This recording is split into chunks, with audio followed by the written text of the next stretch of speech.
Hello, എല്ലാവർക്കും നമസ്കാരം. എല്ലാവർക്കും ഒരു നല്ല ദിനം ആശംസിക്കട്ടെ. ഞാൻ ഇന്ന് എത്തിയിരിക്കുന്നത് പൊന്നും ശാർങ്ങക്കാവിലമ്മയ്ക്ക് പ്രകൃതി സ്വയം ആറാട്ട് സമർപ്പിച്ചിരിക്കുകയാണ്. ദർശന പുണ്യം തന്നെയാണിത്. പൊന്നും ശാർങ്ങക്കാവിലമ്മ കുടികൊള്ളുന്നത് വെൺമണി ദേശത്താണ്. അച്ഛൻ കോവിലാറിന്റെ തീരത്താണ് അമ്മയുടെ ആലയമുള്ളത്. അമ്മ സ്വയംഭൂവാണ്. മറ്റ് ക്ഷേത്രങ്ങളിൽ നിന്ന് വ്യത്യസ്തമാണ് ശാർങ്ങക്കാവിലമ്മ വാണരുളുന്ന ക്ഷേത്രം. ഇവിടെ തങ്ക ശ്രീകോവിലുകളോ അതോടൊപ്പം തന്നെ ചുറ്റമ്പലങ്ങളോ ഇല്ല. അമ്മ സ്വയംഭൂവായാണ് വസിക്കുന്നത്.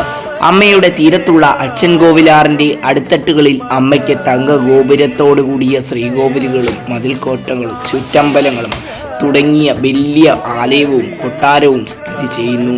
ഇത് നേർ സാക്ഷ്യം തന്നെയാണ്. പണ്ടൊരിക്കൽ അമ്മയെ പരിഹസിച്ച വ്യക്തിക്ക് ഇതെല്ലാം അമ്മ കാട്ടി നൽകി 3-ാം ദിവസം കരയിലെത്തിച്ച ചരിത്രമുണ്ട്. അമ്മയെ സദാസമയം സേവിക്കാൻ ഇവിടെ ഒരു കൂട്ടം വാനര സമൂഹമുണ്ട്. ഹനുമാൻ സ്വാമിക്ക് ഈ ക്ഷേത്രത്തിൽ പ്രത്യേക പ്രാധാന്യം നൽകുന്നുണ്ട്. ശാർങ്ങക്കാവിലമ്മയുടെ പ്രധാന സേവകരിൽ വാനരന്മാർ തന്നെയാണ്. ഇവിടുത്തെ പ്രധാന വഴിപാടുകളിൽ ഒന്നാണ് വാനരന്മാർക്ക് പ്രസാദം നൽകുക എന്നുള്ളത്. വാനരയൂട്ട് പ്രസിദ്ധമാണ് ശാർങ്ങക്കാവ് ക്ഷേത്രത്തിൽ.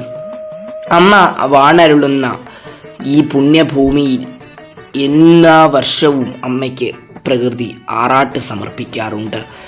അമ്മയ്ക്ക് സ്വയംഭൂവായ അമ്മ ആദിപരാശക്തിക്ക് പ്രകൃതി എല്ലാ വർഷവും ആറാട്ട് നൽകുന്നു. ഇതൊരു നേർസാക്ഷ്യവും അനുഭവവുമാണ്.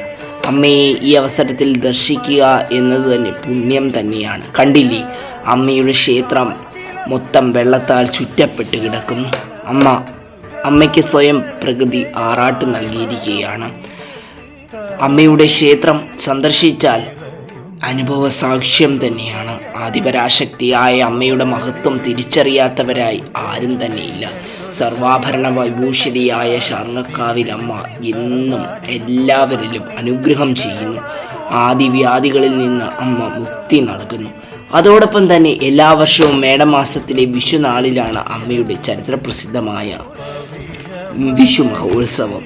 അന്ന് അച്ഛൻ കോവിലാറിൽ വള്ളത്തിലൂടെയൊക്കെ കെട്ടുകാഴ്ചകൾ അമ്മയുടെ സന്നിധിയിലേക്ക് വരുന്നു. ഇത് ഇപ്രാവശ്യം പുതിയതായി പ്രതിഷ്ഠിച്ച ഹനുമാൻ സ്വാമിയുടെ വിഗ്രഹമാണ്. വളരെ നയനമനോഹരമായ കാഴ്ചയാണിത്. എല്ലാവർക്കും ഇത് ഇഷ്ടപ്പെട്ടെന്ന് വിചാരിക്കുന്നു. എല്ലാവർക്കും അമ്മയുടെ അനുഗ്രഹം എല്ലാവർക്കും ഉണ്ടാകട്ടെ. നന്ദി, നമസ്കാരം.